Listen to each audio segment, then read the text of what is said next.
이로부터의 능력을 옷 입혀질 때까지라고 하는 이 구절은 주석에서는 하늘을 바라보는 믿음, 하늘을 바라보는 눈이라고 주석이 되어 있습니다. 기독교 세계관이라고 하는 한 책에서는 이 본문 구절을 이렇게 해석하고 있습니다. 세계는 수평적인 세계관과 수직적 세계관이 존재한다. 그 의미를 하나씩 살펴보겠습니다. 수평적 세계관은 오늘날 우리가 살고 있는 세상입니다. 지금 저희가 문 밖을 나가려고 해도 벌써 하나, 둘, 세 개를 통과해야 춘천은하숙교회를 나갈 수 있습니다. 춘천은하숙교회가 참 부자예요. 들어올 때 문을 여러 개를 거쳐서 들어와야 해요. 이것은 오늘날 어떻게 적용을 할 수 있냐면 우리가 세상을 살아갈 때 수평적으로 여러 가지 문제들을 만날 수 있다는 것입니다. 사람과의 문제, 돈의 문제, 또 여러 가지 관계적인 문제, 여러 말 못할 수평적인 관계에서는 많은 문제들을 만날 수 있다라는 것을 예수님은 가르쳐 주신 것입니다. 그렇다면 위로부터의 능력을 옷 입으라라고 하는 말씀의 의미가 무엇일까요? 그것은 위를 가로막을 수 있는 것은 아무것도 없다는 것입니다. 성경에서 예수님을 만난 사람들의 특징을 살펴보아도 4명의 친구가 한 중풍병자를 예수님께로 인도할 때 어떻게 만난지를 생각해 보세요. 가로막혔죠? 그래서 지붕을 뚫은 이후에 수직으로 내려와 만났습니다. 삭개오도 예수님을 만나고 싶었지만 너무나 많은 사람들이 양보해 주지 않자 그가 어디로 올라갔어요? 나무 위로 올라가서 예수님을 수직적으로 만났음을 성경은 우리에게 가르쳐 주고 있는 것입니다. 그렇게 우리는 예수님을 만나기 위해 하늘을 바라보며 수직적 관계로부터 오는 성령의 능력을 옷 입는 안식일이 되어야 한다는 것입니다. 오늘 이 본문 구절을 이해하기 위해서는 사도행전 2장에 나오는 오순절 역사를 살펴야 하는데, 사도행전 2장과 연결되어 있는 구약의 성경책은 창세기 11장의 이야기입니다. 창세기 11장은 바벨탑 사건의 이야기죠. 창세기 11장에서 인류는 바벨탑을 쌓다가 하나님의 심판을 받아 무너지고 전 세계로 흩어져서 각기 다른 언어를 사용하는 민족이 되고, 민족과 민족 사이에 벽돌이 쌓이고 언어와 마음이 소통되지 않는 갈등을 경험하게 됩니다. 그래서 본격적인 전쟁도 시작됐고 본격적인 갈등이 시작되는 이야기가 창세기 11장에서부터 시작되는 장면입니다. 그런데 이 모든 문제가 한 번에 해결되는 이야기가 있는데, 그 이야기가 바로 사도행전 2장에서 등장하고 있는 오순절 성령 사건입니다. 사도행전 2장에서 성령 충만을 경험한 사람들의 특징은 한 언어로 한 마음을 품기 시작하며 한 공동체가 만들어지며 한 복음을 받아들이기 시작했다는 것입니다. 그때 시작된 이야기가 바로 신약 교회의 이야기입니다. 그럼 지금 우리 교회에 바벨탑이 쌓여지고 있다면 혼란과 분쟁과 갈등이 있을 것이고, 오순절 성령의 역사를 기대하며 마지막 늦은비 성령을 기대하는 하나님의 백성들이 모인 곳은 하나가 되고 연합하며 하나님의 성령을 구하는 교회가 되겠다는 것입니다. 지금 우리가 출석하고 있는 은하숙교회는 전자입니까? 후자입니까? 오늘 저는 성령의 이야기를 통해서 어쩌면 다음 주까지 4번에 걸쳐서 성령 행전, 성령께서 우리 시대에 반드시 필요한 이유를 한 가지씩 살피려고 합니다. 오늘 보시고자 하는 이 내용도 잠깐 보시면, 정말 초대교회에 있었던 오순절 성령의 역사를 믿는다면 마지막 때 다시 일어날 늦은비 성령의 역사를 기다려야 한다는 사실입니다. 마지막 늦은비 성령을 어떤 사람들이 받게 될까요? 그것은 바로 계시록 14장 1절과 7절, 계시록 17장 14절에 기록되어 있는 14만 4천 하나님의 인을 받은 사람이라야지 성령을 경험하는 사람이 되겠다고 우리에게 가르쳐주고 있습니다. 많은 사람들이 코로나 이후에 짐승의 표 환난과 일요일 휴업령에 초점을 맞추며 살아가고 있지만 덜어는 전혀 관심 없이 살아가는 그리스도인들도 있을 것입니다. 그러나 그것보다 더 중요한 사실은 하나님의 인을 맞은 자라야지 그 환난을 경험하며 이겨낼 수 있는 능력을 하나님이 주신다는 사실입니다. 그래서 오늘 우리에게 필요한 것은 그 마지막 환난을 준비하는 자세로 성령을 경험하며 성령을 옷 입는 사람들은 어떤 사람들이며 성경은 우리에게 그것들을 어떻게 준비하라고 말씀하셨는지를 살피게 될 것입니다. 오늘 그 내용을 이해하기 위해 우리는 요한복음 15장으로 같이 가보겠습니다. 요한복음 15장 5절에 있는 말씀인데요, 우리 한번 같이 읽어보도록 하겠습니다. 나는 포도나무요, 시작. 나는 포도나무요, 너희는 가지라. 그가 내 안에, 내가 그 안에 거하면 사람이 열매를 많이 맺나니 나를 떠나서는 너희가 아무것도 할 수 없음이라. 제가 어느 날 문득 이 말씀을 가지고 새벽에 묵상을 하는데 갑자기 이런 궁금증이 생겼어요. 우리는 항상 예수님이 포도나무고 가지니 접붙임되어야 한다라고 하는 강조를 여러 번 들으면서 살았는데 어느 날 문득 이런 질문이 생기는 거예요. 왜 예수님은 자신을 포도나무로 비유하셨을까? 그런 생각 혹시 해보셨어요? 왜 예수님은 자신을 포도나무로 비유하셨을까? 그리고 이 장면은 도대체 왜 시작된 이야기일까? 그 이야기를 이해하기 위해 우리는 요한복음 14장의 이야기로 잠시 넘어가 보겠습니다. 성경에서 예수님께서 십자가에서 죽으시고 무덤에서 부활하신 후에 제자들과 머무르시다가 충격적인 이야기를 하십니다. 그 말은 이제 내가 너희 곁을 떠나겠다라고 말씀하신 것입니다. 얼마나 충격을 받았을지 한번 상상을 해보셔야 합니다. 왜냐하면 예수님이 하늘로 가신다라고 하는 이 의미는 제자들의 마음속에 더할 나위 없는 공포와 두려움을 주었다라고 영감의 글은 이야기하고 있습니다. 그 이유가 무엇이냐면 그들은 이미 유대교회에서 출교를 당해버렸어요. 갈 곳도 없었어요. 가난해서 더 이상 어디에 머물 곳도 없는 사람들이었어요. 예수님이 없으면 아무 존재 가치가 없는 사람들이 돼버린 사람들이 제자들이었기 때문입니다. 그래서 40일 동안 그들이 예수님과 함께 있으며 마음 가운데 위로와 회복이 되었던 이유는 죽었다 살아나신 예수님이 소문이 나며 더욱더 유명하며 능력과 복음의 진수 되신 예수님이 나의 스승 되신다는 사실을 그들의 마음이 충만할 때 예수님은 나는 이제 너희 곁을 떠난다 라고 말씀하신 것입니다. 예수님이 없으면 아무것도 할 수 없는 사람들. 그때 예수님이 한 분을 소개하십니다. 아무것도 할 수 없는 제자들에게 나는 너를 떠나지만 한 사람을, 한 존재를, 한 하나님을 너희에게 소개하겠다라고 이야기합니다. 우리의 삶 속에 예수님이 없으면 아무것도 아닌 존재들이 되어야 우리에게 성령이 필요함을 경험하게 될 것입니다. 나의 길을 내가 계획하고 내 모든 일을 내가 책임진다고 하는 순간 우리는 예수님의 존재가 단지 신앙적 취미로 전락할 수 있다는 사실을 기억하셔야 합니다.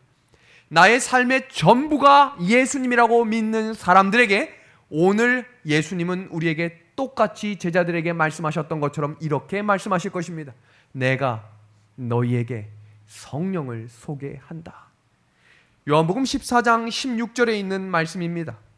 내가 아버지께 구하겠으니 그가 또 다른 보혜사를 너희에게 주사 영원토록 너희와 함께 있게 하리니 그는 진리의 영이라. 아멘입니다.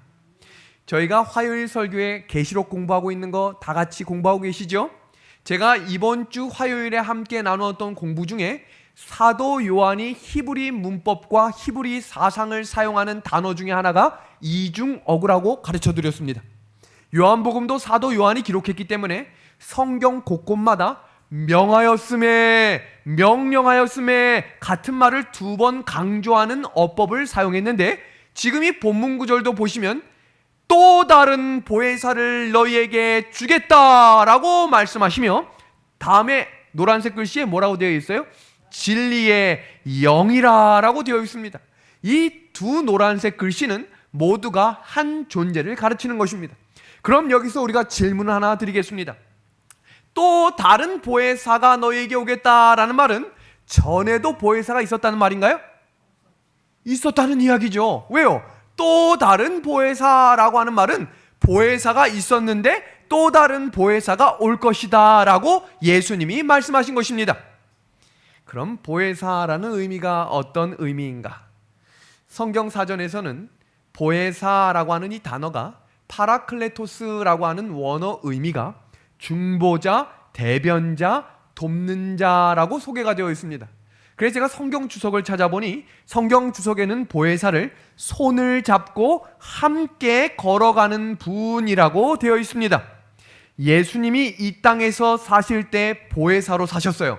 그 의미를 다음과 같이 설명드립니다. 제자들과 함께 이야기를 나누셨죠? 제자들과 함께 식사를 먹으셨죠? 제자들을 가르치시고 양심에 호소하시고 인도하시고 책망하시며 그들의 손을 잡아주셨습니다. 그것이 성경 주석에서 이야기하고 있는 예수님을 표현한 보혜사입니다. 그 예수님이 제자들과 함께 동행하면서 용기를 주고 믿음을 주셨는데 누구도요? 또 다른 보혜사인 누가요? 성령께서 그와 똑같은 사역을 우리 속에서 하신다는 것입니다. 우리가 용기를 잃고 믿음을 잃어버리는 이유는 성령과 함께하지 못하기 때문입니다. 오늘 이 말씀을 반드시 기억하셔야 합니다. 우리의 생활 속에서 우리가 신앙생활을 하다가 낙담이 되거나 두렵거나 실망을 하는 일들이 일어나는 이유 중에 하나는 내 삶 가운데 우리 가정에 성령이 떠나셨기 때문이라는 것을 기억하셔야 합니다. 그래서 우리는 이 시간 성경에서 말씀하시는 거룩한 경험을 함께 하시길 원하시나요? 오늘 이 질문을 동의하셔야 지금부터 시작되는 성령의 이야기가 의미가 있는 것입니다. 성령과 동행하고 싶지 않거나 성령이 필요 없다고 생각하면 오늘 말씀은 아무 의미가 없는 것입니다. 그러나 오늘 말씀 중에 나의 삶에 성령이 필요하다, 내가 여전히 두렵고 내가 여전히 실망하며 내가 여전히 관계 때문에 고민하고 있다라고 생각하는 성도들은 성령을 간구하는 마음으로 이 시간 말씀을 들으시기를 예수님의 이름으로 소망합니다. 성령께서 우리 속에 어떤 일을 하실까요? 우리의 구원은 성령의 음성과 호소를 따라갈 것인가? 아니면 거절할 것인가에 따라서 결정된다는 사실입니다. 성령이 하시는 일을 한번 볼까요? 성령 하나님은 우리가 큰 시험을 받아 마음이 괴로울 때 위로해 주시는 분입니다. 아까 보혜사 뜻 보셨죠? 위로자. 흔들리는 우리의 마음을 붙잡아 죄로부터 승리하게 해주시는 분이 성령 하나님이시라는 것입니다. 반복되는 죄를 시청하려 하거나 반복되는 습관적인 일을 하려 할 때 양심의 호소의 음성을 들려주십니다. 멈춰야 한다, 하지 말아야 한다, 갈등하는 마음을 허락하시는 분이 성령 하나님이시란 말씀입니다. 그리고 우리의 교만과 자존심을 꺾고 겸손을 배우게 해주시는 분 또한 성령 하나님이시라는 겁니다.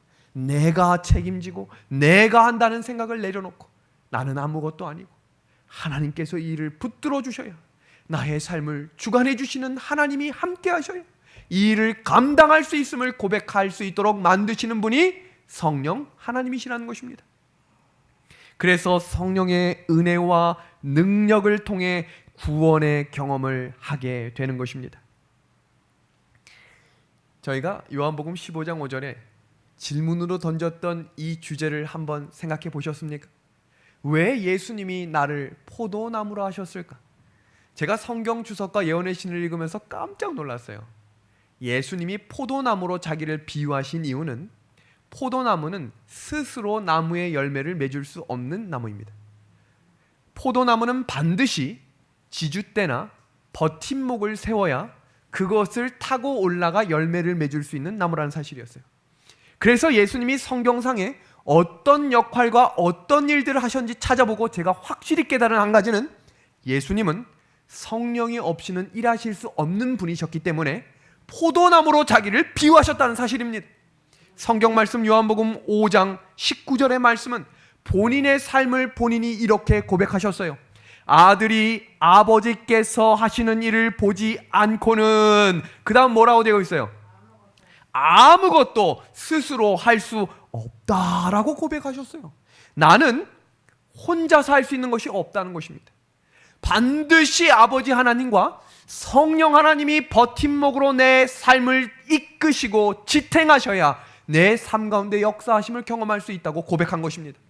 예수님을 따라가는 주의 백성들이시여, 예수님이 포도나무라고 비유하신 이 이야기를 믿음으로 따라가는 성도들이 되기를 우리 예수님의 이름으로 간절히 소망합니다. 이어지는 내용을 잠깐 보시면 예수님은 성령이 없으면 거룩하게 살 수 없는 분이셨어요. 예수님은 성령이 없으면 죄를 이길 수 없는 분이셨다는 사실입니다. 요한복음 4장에 성령에 이끌려 광야에 가셨고 성령에 이끌려 하나님의 말씀을 붙들므로 시험을 이기신 분이 우리가 따라가고 바라보고 싶어하는 예수님의 모본이었다는 사실입니다.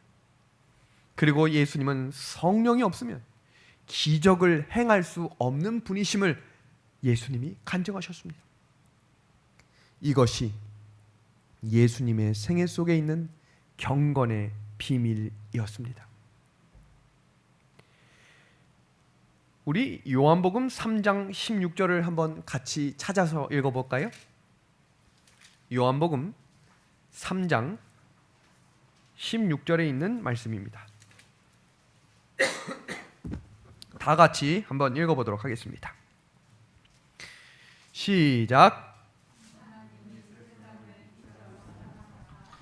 독생자를 주셨으니 이는 저를 믿는 자마다 멸망치 않고 영생을 얻게 하려 하심이니라. 예수님이 포도나무라는 사실을 제자들이 깨닫게 된 순간 전에 없었던 한 인물이 예수님을 찾아왔습니다. 바로 니고데모라고 하는 사람이었습니다. 방금 저희가 읽었던 요한복음 3장 16절은 예수님께서 니고데모에게 하셨던 이야기입니다. 이 사람은 왜 밤에 왔을까요? 그리고 이 사람은 와서 예수님께 어떤 질문을 했을까요? 예수님께 찾아와 뜬금없이 예수님, 어떻게 하면 하늘나라에 갈 수 있습니까? 라는 질문을 했어요. 왜 그런 질문을 했는가 영감의 글과 주석을 찾아보니 이 사건 전에 있었던 일이 바로 성전 정결 사건이었습니다. 예수님이 성전을 정결하실 수밖에 없었던 이유가 당시 문학적 이유로 유대주의와 헬레니즘과 로마 법이 합쳐져 있었습니다. 당시 연합회장은 가야바라고 하는 연합회장이 장기 집권을 하는 시기였습니다. 무려 16년이나 장기 집권을 합니다. 그렇게 장기 집권을 할 수 있었던 이유 중에 하나는 바로 헤롯이라고 하는 총독 때문이었습니다. 당시 연합회장 임명권이 총독에게 있었어요. 그런데 아무 거래 없이 계속해서 그 사람을 그 자리에 앉혀둘까요? 그 당시에 사유재산이 생기기 시작했고 성전을 통해 어마어마한 돈이 들어오기 시작했습니다. 뒷돈이죠. 어두운 거래가 시작됐겠죠. 교회 안에서 여러 가지 금전적인 문제와 여러 양심을 속이는 일들을 하며 두 사람은 더욱더 공고한 자리를 만들어 갑니다. 그 당시에 있었던 침례요한도 그것을 지적하는 이야기가 성경에 기록되어 있는 것입니다. 예수님이 공생애를 시작하시면서 채찍을 들고 상을 엎으셨던 이유는 그 자리에서 장사하는 사람이 있었기 때문이 아니라 교회가 교회답지 못한 모습을 바꿔야 성령의 역사하심을 경험할 수 있었기 때문이었습니다. 그리고 그 일을 바라본 니고데모가 저분은 정말 메시아 하나님이라는 사실을 깨닫게 된 것입니다. 그리고 예수님을 찾아가 질문합니다. 주여, 제가 하늘나라에 가고 싶은데 어떻게 하면 되겠습니까? 그때 예수님이 뭐라고 대답하셨죠? 사람이 거듭나지 아니하면 뭘 볼 수 없다고 하셨어요? 하늘나라를 볼 수 없다라고 이야기하셨습니다. 그래서 예수님이 한 번 더 가르쳐 주셨죠? 같이 한번 읽어보겠습니다. 요한복음 3장 5절입니다. 예수께서 시작. 예수께서 대답하시되 사람이 물과 성령으로 나지 아니하면 하나님의 나라에 들어갈 수 없느니라. 대화의 시작이 점점 어려워졌어요. 예수님, 어떻게 다 큰 사람이 어머니 뱃속에 또 들어갑니까? 라고 물어보자 예수님이 물과 성령으로 거듭나야 한다라고 이야기하셨습니다. 제가 여러분들에게 한번 질문해 보겠습니다. 우리 하늘가족 여러분, 물과 성령으로 거듭나셨나요? 많이 약하시네요. 그럼 제가 이렇게 질문해 보겠습니다. 우리 하늘가족 여러분, 침례 받으셨습니까? 같은 질문입니다. 물과 성령으로 침례받는 것과 물로 침례를 받는다라고 하는 의미는 같은 의미예요. 성령의 역사가 없이는 아무도 예수님을 구주라 고백할 수 없으며 성령의 역사하심이 없으면 아무도 물로 침례를 경험할 수 없다는 사실입니다. 그럼 다시 한번 질문해 보겠습니다. 하늘가족 여러분, 물과 성령으로 거듭남을 경험하셨습니까? 아멘입니다. 이것이 바로 성령의 역사의 증거입니다. 로마서 8장 12절에서 14절에 있는 말씀을 함께 보겠습니다. 그러므로 형제들아, 우리가 빚진 자로 돼 육신에게 져서 육신대로 살 것이 아니니라. 너희가 육신대로 살면 반드시 죽을 것이로되 영으로서 몸의 행실을 죽이면 살리니 무릇 하나님의 영으로 인도함을 받는 그들은 누구라고 되어 있어요? 곧 하나님의 아들이라 라고 기록이 되어 있습니다. 우리의 삶의 매 순간마다 성령의 역사와 도우심이 절실히 필요하다는 사실을 깨달으라고 우리에게 말씀해 주신 것입니다. 우리 영감의 글을 보시면 이렇게 기록이 되어 있습니다. 우리의 경험 어느 지점에서도 우리의 첫 출발을 가능하게 했던 그 도우심이 없이 지낼 수 없다라고 이야기합니다. 우리의 신앙의 첫 출발은 우리 스스로 할 수 있는 사람이 아무도 없다는 것입니다. 그 시작은 누가 하는 거예요? 죄 중에 출생한 모든 자들이 성령으로 거듭날 수 있는 그 시작은 성령의 도우심으로만 이루어진다는 사실입니다. 그리고 우리의 신앙의 걸음마다, 매 발걸음마다 성령의 역사하심이 있어야 우리는 하나님의 나라로 걸어갈 수 있다는 사실을 가르쳐 주고 계신 것입니다. 그러니까 그 첫 경험, 성령으로 거듭나는 시점을 우리에게 강조해 주고 있는 것입니다. 거듭나지 못한 이들에게 7가지 상태가 있습니다. 오늘 이 장면을 살펴보시면서 나 자신을 점검해 보시고 성령께서 각자의 음성에 들려주시는 호소를 들으시게 되기를 간절히 소망합니다. 거듭났지만 우리의 삶에서 다시 세상을 사랑하는 사람들의 특징입니다. 첫 번째는 자기 죄와 허물로 죽은 상태임을 모른다는 것입니다. 벌거벗은지를 모르는 것입니다. 이것이 죄인데 죄인지를 모르는 것입니다. 그리고 누군가가 그것이 죄라고 말하는 순간 마음에서부터 우러나오는 화가 일어나는 것입니다. 왜냐하면 내가 중심이기 때문입니다. 내가 맞고 내 경험이 맞는데 왜 나를 지적하냐는 것입니다. 거듭났지만 거듭남을 잃은 사람입니다. 두 번째는 어둠을 사랑하며 빛을 미워하게 됩니다. 내가 곧 길이요 진리요 뭐라고 말씀하셨어요? 생명이라고 말씀하신 예수님은 이 성경이 곧 내게 대해서 증거하는 것이며 태초에 말씀이 계시고 그 말씀은 빛이라고 요한복음에 기록되어 있습니다. 말씀을 들을 때마다 감동이 배가가 되는 게 아니라 말씀을 들을 때마다 마음에 부담이 됩니다. 왜냐하면 내 길과 다르기 때문입니다. 내가 생각했던 것과 다르기 때문입니다. 성경이 이야기하는 길은 손해보는 길이며 세상의 열차에서 내려야 하는데 손해가 보기 싫은 것입니다. 빛을 미워하는 것입니다. 그리고 세 번째 특징은 마음이 돌처럼 단단해집니다. 교회를 와서도 마음이 단단한 것입니다. 인사하는 게 싫은 것입니다. 얼굴 보는 게 싫은 것입니다. 뭐든지 하는 게 귀찮아지는 것입니다. 마음이 단단해진 것입니다. 그래서 성경은 마음을 부드럽게 하시는 성령을 구하라고 우리에게 말씀하시는 것입니다. 네 번째 특징은 하나님께 순종하지 못하게 됩니다. 그리고 하나님을 기쁘시게 하는 삶을 살아갈 수 없습니다. 그리고 예수님을 주님으로 영접하지 못하는 삶으로 바뀌게 되며 죄의 종, 사탄의 종이 된다는 사실입니다. 선악의 싸움엔 중간이 없다고 하셨죠? 지금 죄의 종이 됐다면 하나님의 말씀을 의지함으로 성령의 호소를 들으십시오. 돌아오라고 말씀하시고 깨어나라고 말씀하시며 영적으로 기도하라고 말씀하시는 성령의 음성을 들으시기를 바랍니다. 그래서 어느 순간 우리 안에 선한 것이 거하지 않게 된다는 사실입니다. 요한복음 14장 16절 예수님께서 하늘로 올라가시며 제자들에게 하셨던 두 번째 이야기, 또 다른 보혜사를 너희에게 주겠다라고 이야기하시며 니고데모에게 말씀하셨던 그 성령의 특징 중에 하나는 바로 진리의 영이라는 사실입니다. 진리의 영이 하시는 일을 주석은 이렇게 해석하고 있습니다. 첫 번째는 진리를 깨닫게 됩니다. 말씀을 들을 때 새로운 사실이 들릴 때 있으시죠? 말씀을 들을 때 마음속에 감동이 일어날 때 있으시죠?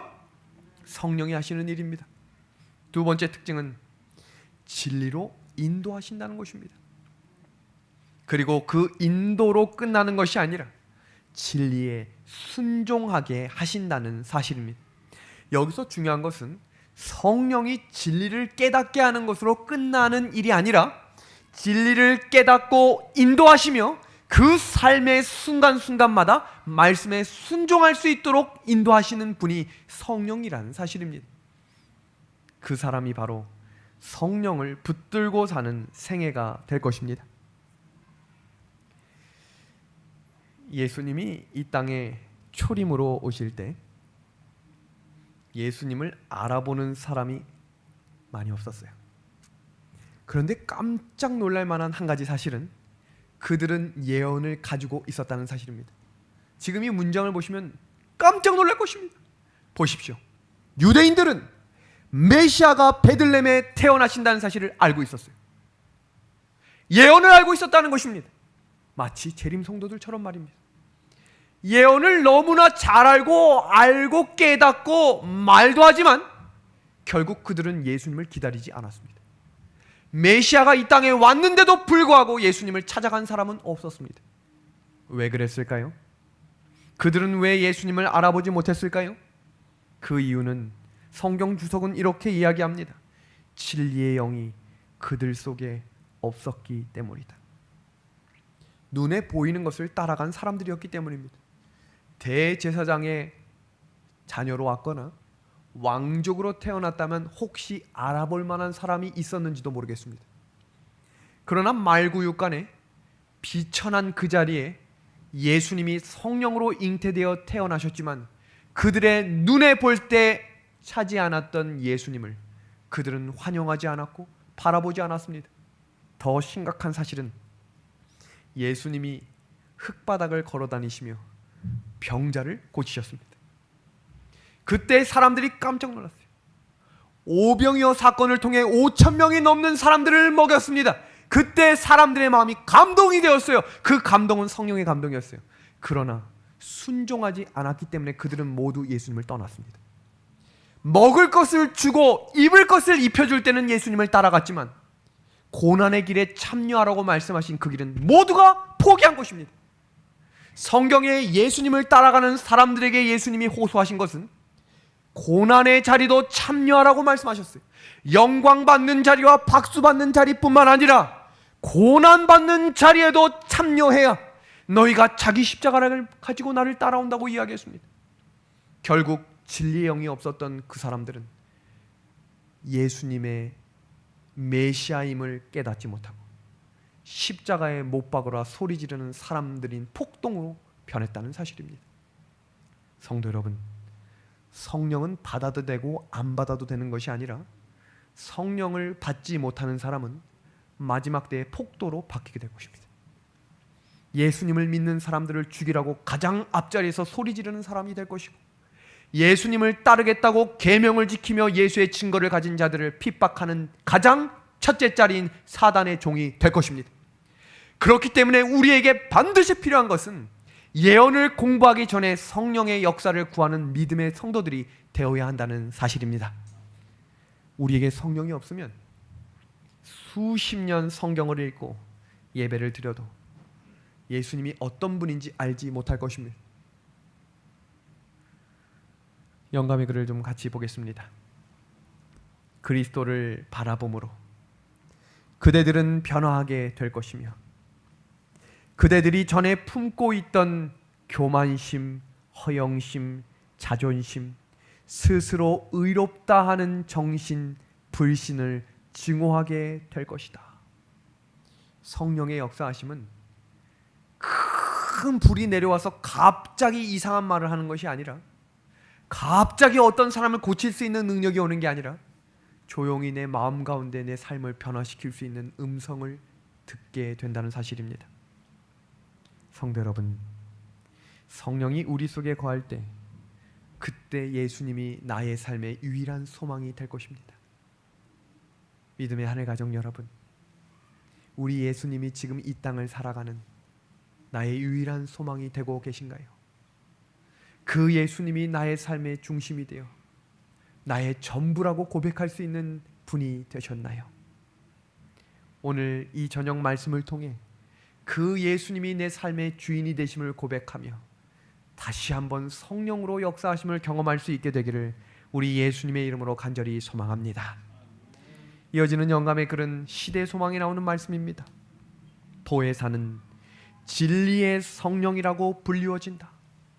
보혜사에 하시는 일은 진리를 밝히고 보존하는 데 있다. 이어지는 노란색 글씨는 우리에게 충격적인 사실을 가르쳐 줍니다. 우리 한번 같이 읽어 주시겠습니까? 그리스도께서 시작. 그리스도께서 십자가에서 이루신 일을 효력 있게 만드시는 분은 성령이시다. 이 의미를 잘 이해하셔야 돼요. 이것을 이해하지 못하면 예수님의 십자가를 바라보는 것도 아무 의미가 없습니다. 설명드리겠습니다. 왜 성령이 없으면 예수님의 희생이 아무 의미가 없을까? 예수님이 포도나무라고 하셨죠? 성령이 없으면 죄를 이기실 수 없는 분이셨어요. 성령이 없으면 기적을 일으키실 수 없는 분이셨어요. 성령이 없으면 능력을 옴입지 못하는 분이라고 하셨어요. 그 말씀은 성령이 없이 십자가를 바라보는 사람은 하나님의 능력을 옴입지 못한다는 말을 가르치는 것입니다. 지금 우리가 이 말씀을 이해하셔야 됩니다. 로마서 5장 21절입니다. 이는 죄가 사망 안에서 왕노릇하는 것 같이 은혜도 또한 의로 말미암아 왕노릇하여 우리 주 예수 그리스도로 말미암아 영생에 이르게 하려 함이니라. 성도 여러분, 마지막 때가 다가왔습니다. 가나안 땅이 거의 다 온 것입니다. 이스라엘 백성들이 40년이 꽉 차고 이제 가나안 앞에 도달했습니다. 요단강을 건너면 약속의 땅 가나안에 도착하는 것입니다. 그때 마태복음 24장을 살펴보면 마지막 때에 가나안을 들어가기 전에 가장 혹독하게 우리를 힘들게 하는 한 가지는 거짓 선지자들의 미혹이라고 했습니다. 6번에 걸쳐서 재난, 지진, 기근보다 더 많이 예수님이 강조하셨던 한 가지는 사람의 미혹을 조심하라고 말씀하시며 택하신 자라도 사단이 넘어뜨리겠다고 말씀하셨습니다. 그렇다면 그 사람이 가지고 흔들 게 뭘까요? 성령입니다. 성령 하나님은 필요 없다고 말할 것입니다. 교회는 그저 믿기만 하면 된다고 말할 것입니다. 교회에 나와주는 것만으로도 은혜가 충만하다고 말할 것이며 너희가 헌금을 하는 것이 하나님께 복을 드리는 것이라고 가르칠 것입니다. 그러나 하나님께서는 요단강을 건너기 전 지도자가 바뀌었죠. 그 지도자가 누구였죠? 여호수아였습니다. 여호수아에게 가나안을 건너는 방법과 성령을 만날 수 있는 방법을 가르쳐 주셨어요. 그 말씀이 여호수아 1장 8절의 말씀입니다. 우리 한번 같이 읽어볼까요?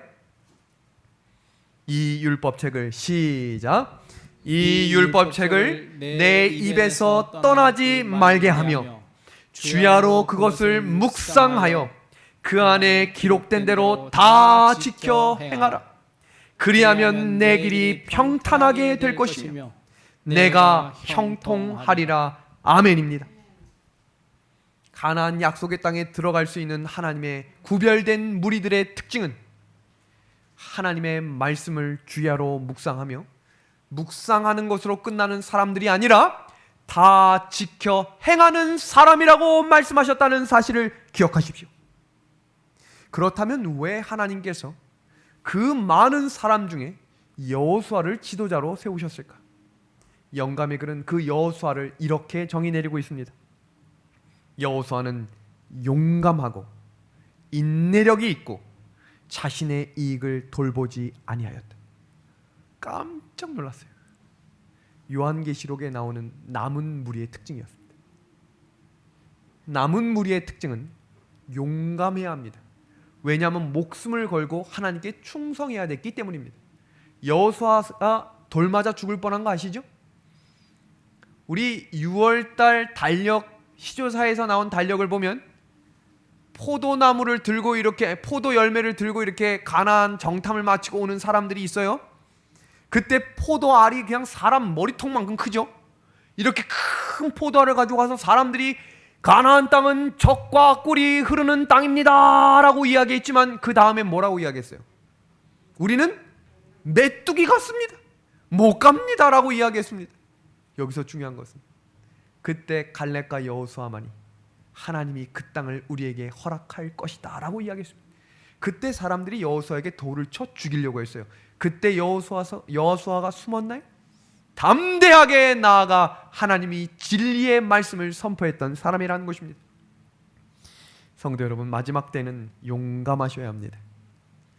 왜냐하면 하늘로 들어가지 못할 가나안의 성과 가나안을 지키는 사람들은 거인들이기 때문이에요. 우리보다 크고 힘도 많고 능력 있어 보이고 지혜로워 보일 것입니다. 그러나 그들과 싸워 이길 수 있는 믿음과 지혜를 성령께서 주실 것입니다. 그래서 성경은 우리에게 그 성령을 구하라고 말씀하시며 그 성령이 보혜사, 또 다른 보혜사, 진리의 영으로 너희와 함께 하시겠다고 말씀하신 것입니다. 이어지는 구절 볼까요? 위험 중에서도 진리를 고수하려는 그의 강직성으로 인하여 하나님의 음성이 그를 그 자리에 부르시기도 전에도 그는 모세의 후계자로서 적합한 자라는 증거를 보여주었다. 성도 여러분, 이 사람이 바로 마태복음 6장 33절에 나온 사람입니다. 그런즉 너희는 먼저 그의 나라와 그의 의를 구하라. 그리하면 이 모든 것을 너희에게 더하시리라. 여호수아가 하나님의 남은 무리가 되며 하나님께서 택하신 인을 받을 수 있었던 이유는 흔들리지 않는 견고함과 위험 속에서도 진리를 고수하는 동요하지 않는 믿음을 가졌다는 사실입니다. 마지막 때에 교회가 흔들릴 것입니다. 교리 자체를 가지고 사람들이 싸움이 일어날 것입니다. 교회 안에 누가 맞는지 알곡과 가라지를 두고 사람들이 서로 시기하며 질투하며 미워하고 서로의 갈등이 일어날 것입니다. 그때에도 흔들리지 않는 믿음을 가질 수 있도록 오늘 이 시간 성령을 구하며 성령의 사람들이 되기를 간절히 소망합니다. 마지막 때에 하나님께서 이루시고자 하는 성령의 역사에 내가 참여할 것인가? 내가 그 부르심에 응답할 것인가? 내가 그 하나님의 택하심에 순종할 것인가? 바로 이것에 의해 마지막 나의 운명이 결정지어지게 될 것입니다. 오늘 말씀을 정리하면서 기름에 대한 이야기를 하고 마무리하겠습니다. 오늘날 많은 사람들이 성령을 받지 못하는 이유는 영감의 글은 이렇게 이야기합니다. 성령을 구하고 이를 받고자 노력하지만 그러나 그들은 끝끝내 성령을 받지 못할 것이다. 그들은 성령을 받기 위해 반드시 그릇이 필요한데 그 마음이 깨끗하게 준비되어 있지 않기 때문이다. 그 마음 속에는 여전히 세상에 대한 사랑과 돈에 대한 욕심과 세상을 누구보다 먼저 생각하는 마음 때문이다. 성도 여러분, 오늘 이 시간 우리에게 필요한 마음은 빈 마음이 필요합니다. 하나님께 욕심을 내려놓을 수 있도록 세상을 사랑하는 마음을 내려놓을 수 있도록 우리 함께 기도하시지 않으시겠습니까? 성령은 그 성령을 진심으로 간절하게 느끼고 필요한 사람에게만 주어진다는 사실입니다. 지금 우리가 기다리는 성령은 어떤 성령이지요? 늦은 비 성령입니다. 오순절의 성령의 역사가 다시 한번 일어날 것입니다. 그것이 요엘서에서는 이렇게 정리하고 있습니다. 같이 한번 읽어볼까요? 오늘 이 말씀을 힘차게 읽고 오늘 말씀을 마치도록 하겠습니다. 시온의 자녀들아, 시작. 시온의 자녀들아, 너희는 너희 하나님 여호와로 말미암아 기뻐하며 즐거워할지어다. 그가 너희를 위하여 비를 내리시되 이른 비를 너희에게 적당하게 주시리니 이른 비와 늦은 비가 예전과 같을 것이니라. 아멘. 이 시대에 우리에게 약속하신 늦은 비 성령의 비를 이 하늘 가족, 이 말씀을 사모하며 하나님의 성전을 사모하는 하늘 가족 모두에게 충만히 임하기를 우리 예수님의 이름으로 간절히 소망합니다. 내일 이어지는 말씀은 성령의 역할과 그 성령의 기능이 왜 마지막 때를 살아가는 우리에게 반드시 필요한지를 원론적인 부분과 성경의 내용을 함께 살피면서 이어지는 성령의 공부를 함께 나누도록 하겠습니다. 감사합니다.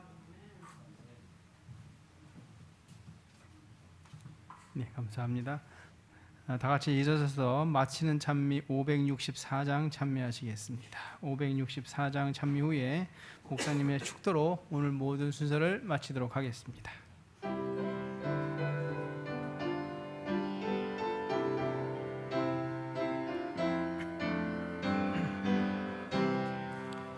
나의 십자가